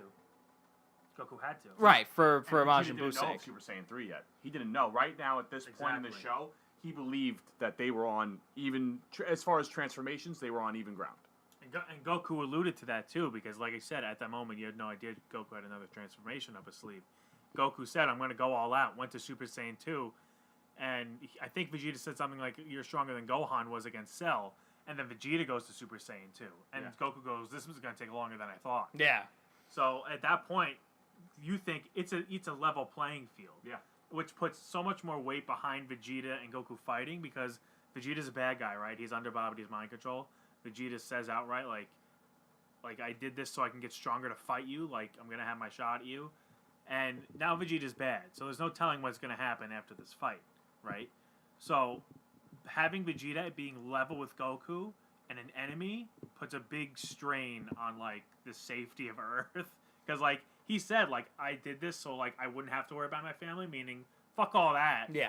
I'm going to be strong and, dominate everything. Right, that's what I mean. Like, he just gives up his entire family Exactly. for this, Yeah. for that moment, and then For his pride. for his Right. pride, but then he comes to grips with what Right. Justin said. Is like he comes to grips with, Right, well, there's something bigger. They both Goku reasons with him. they both sense it. No, Yeah. I think Well, it's that too, a, they it's sense a it. moment. Free and they go, oh Right. shit. Yeah, Yeah. they this both wasn't a joke. realize that what just happened. Because even Gohan and Supreme Kai and all them and Babidi, they're like, what the fuck happened when the egg breaks open and it's just Yeah. smoke? Everyone's going, well, I guess we did it. But Goku and Vegeta are the ones that go, you felt that, right? Like, Yeah. there's something bad over there. And so that's when they mutually decide to stop the fight, which is why there's no definitive answer. And then Vegeta headbutts him, so you take that as it is. Clubs him. Him, in whatever. the back of the head. And then we get to the number one for me personally. It's my number one. It's my favorite moment ever. It's the moment I always Final atonement. final atonement, the final explosion. There's just so much riding on that whole episode where he finally comes to grips with him being a good guy. That's like and his conversation with Piccolo just says it all. Just the whole conversation with Piccolo where So awesome. he's kind of talking to him going, well, I mean, I'm gonna try to do something good. And Piccolo's like, well, it's not gonna save you. And Vegeta's like, well, I gotta do it anyway. Yeah. So that's just so He's like, fuck- so be it. exactly. So that episode is just simply titled "Final Atonement," and the American dub aired November 13th, 2001, episode 237. I remember watching that episode at First came my out. next door neighbor's house, and we were watching that episode, and it was just like, after that episode ended, I can't remember for a fact if you remember that Majin Buu survived Yeah. after the explosion. Oh yeah, Yes. Yeah? you know. Yeah. I just remember after we watched it, there was silence. Yep. We didn't say a word. That episode ended with With the Vegeta explosion, blowing himself right? up, and then it ends. Yeah, the you don't next see Majin Buu episode, survive. You see, right? The next episode, you see Vegeta turn to stone, and then Majin Buu comes back. Yeah. I watch every episode with the preview of the next episode completely in mind. I've never seen a Dragon Ball Z episode where I didn't watch the preview for the next episode. So watching that, I knew what the next episode was going to be. I knew he didn't actually kill him, but that episode itself, the music that his final theme song starts to play as the explosion's happening. We're talking about screams. It's my favorite scream Yep. of all of Dragon Ball when he blows himself up. Yep. I love his speech to Boo. I'm gonna crush you and throw you into the wind. So fucking Vegeta is And so even awesome. leading up to it, like you said, the conversation with Piccolo, when he hugs Trunks and says Yes. goodbye to Trunks For the first time. for the first time. Yeah, for the Yeah. first time. But his embrace of Trunks, and then even the way he kind of disposed of Goten, just a quick little shift, and then Yeah. tells Piccolo, "Get these kids out of here. Like this is not meant for them." It really showed you, as brief as the Majin Vegeta arc was, it showed you how much pride he really truly had and who he really was. Yeah. I think you misspoke there because the Vegeta arc is not brief. The That is. Majin Vegeta. Oh arc. yeah, but the Majin Vegeta arc, and this is the main reason why I put this as my number one, because I'm a character guy. I'm a big fan of character stories. My favorite Yeah. TV show of all time is Breaking Bad, the greatest character story ever made. Really good Vegeta character development is the with best Vegeta. character of Yeah, Dragon Ball Z yes. because he has an arc. It starts with the Saiyan saga where he comes in, he's just Frieza's underling, but he secretly wants to be the strongest and he wants to be immortal. Right. He's evil straight up. He doesn't care about anyone. He wants to be the strongest. He meets Goku, and Goku basically shows him like you can be stronger. You can keep getting stronger if you keep with these people. The Frieza saga happens. He's still a fucking bastard. He still wants to kill everyone really, but then he starts fighting with everyone, and he starts realizing, well, maybe if I stick around, they will make me stronger as I progress. The Cell Saga, he's still a bastard. And then the Cell Saga happened. Well, he comes back. He gets the Cell Saga. The Android Saga starts. He has sex with Bulma, and he just leaves her. And then Trunks is born, but he doesn't particularly care. He still wants to be the strong. He still wants to be a Super Saiyan, and he becomes a Super Saiyan. And then Cell comes out. And then again, Vegeta's just fucking pushed down away from Goku. And then you guys talked about it before when Goku dies and he realizes, well, I have no reason to be stronger anymore. And then you go 15 years later where he starts a family and he starts getting comfortable with life. 7 years? It was 7. 7 years. 7 I'm sorry. 7 years later, he just starts a family and he's done. He's comfortable with life, and he's still obviously training. He still wants to be stronger, but he has no real person to compete with. He knows he's stronger than everybody else. He knows nobody even comes close. And then Goku comes back and he fucking snaps. Mm-hmm. And everything changes from that moment where as soon as Goku comes back, you see everything about Vegeta has changed from when he starts that series. Like when he starts from wanting to take Trunks to the park and buy him ice cream. Right. And it's nothing about that anymore. He doesn't even care about his family at that point. So to the Majin Vegeta arc, which we just covered, and then the final atonement, which we're talking about now, where he finally looks back. He turns his head and he looks back with a smile and he goes, I'm doing this for my family. I'm doing this for somebody else. He's the first time ever for the Vegeta's first fought time. for anyone other than himself. Because when he fights Cell, not fights him, but when he shoots Cell in the back of the head, it wasn't really for anyone but himself out of like revenge. Yeah. Because he kills Trunks. He kills Trunks, but Trunks is dead, so he can't do it for him. He does it to avenge him, as revenge. So it's still for Vegeta technically, but for this, it's an entirely selfless act. And Piccolo says that he's finally doing something for someone other than himself. Exactly. Yeah. And like I said, just the way it was animated and the music and the whole explosion. I mean, Boo's kind of just like a child. It doesn't even matter that Boo's really there. Right. It's entirely about Vegeta in that moment.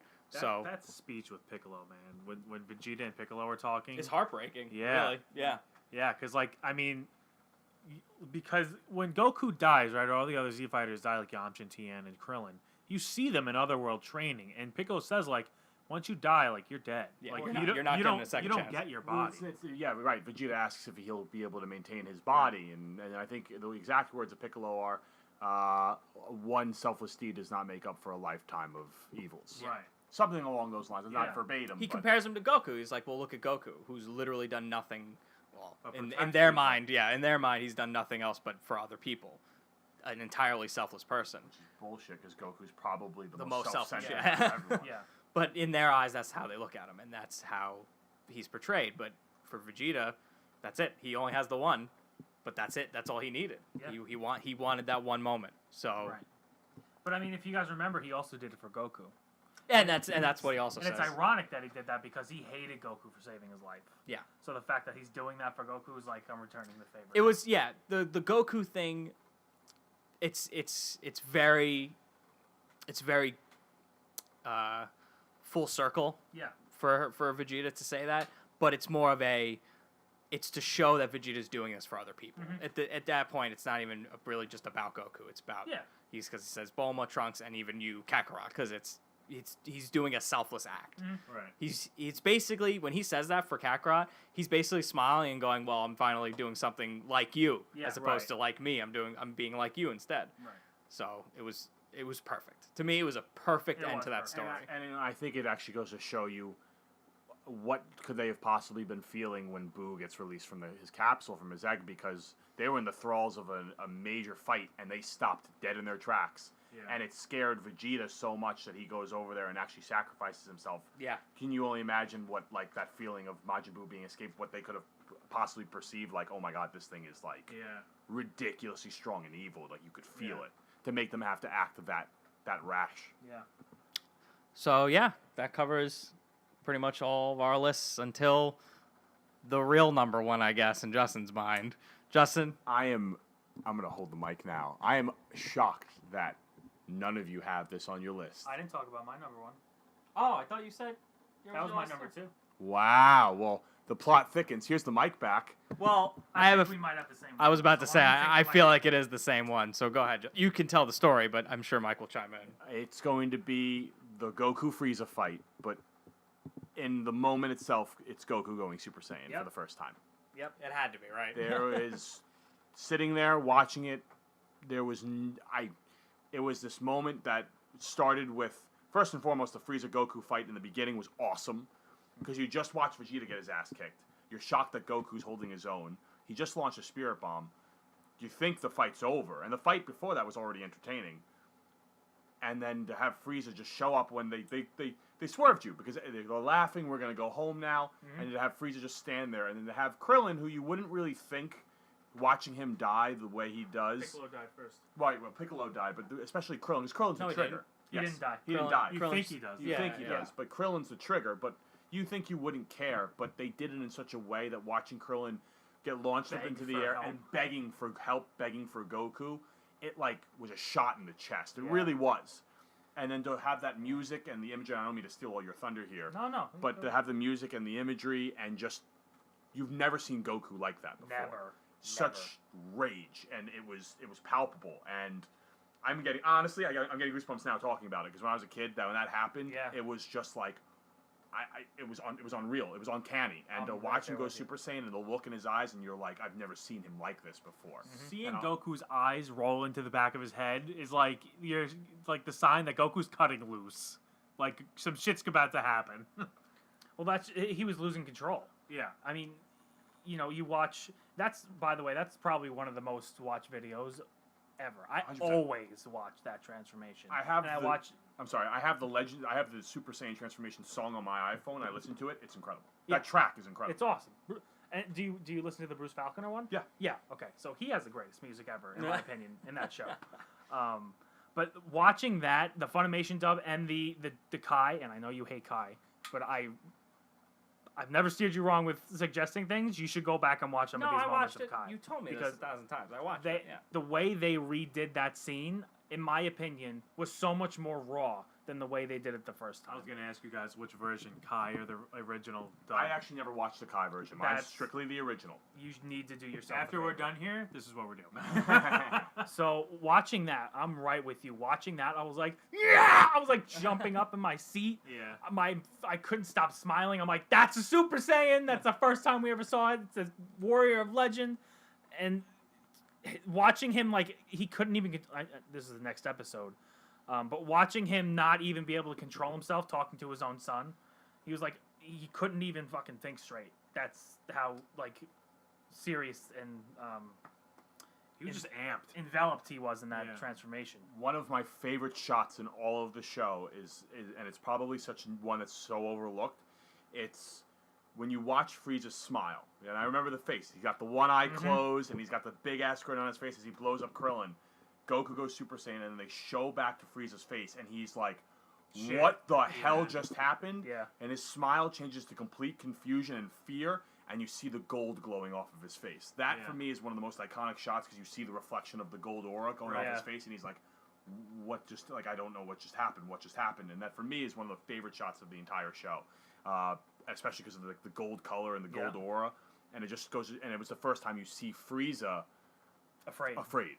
truly Yeah. afraid, because, like, Oh, yeah. you know, there was a moment when he's fighting Vegeta, but he's kind of lulling him on. There's a moment when he fights Piccolo, but he's kind of really like, this is the first time he's like, what just happened? And the Spirit Bomb kind of gets him, because it catches him off guard. catches him off guard. But then the Super Saiyan thing happens, and then he knows he's in fucking trouble. Well, it's not that because he's not even at full power yet at this point. Yes, He goes- even against Super Saiyan, he but wasn't you even can- at full but power. you can see in his face it's the first time that he's not sure that this is a Yeah. fight that he'll walk out Right. unscathed. Yeah. Right.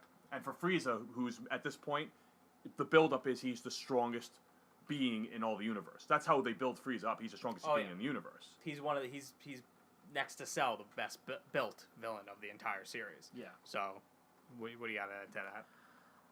I mean, just that transformation, his eyes rolling in the back of his head, that build up, and I mean, even while it was building up, he was like, "What the fuck is going on?" Yeah. Because You don't know what's going on really. Yeah.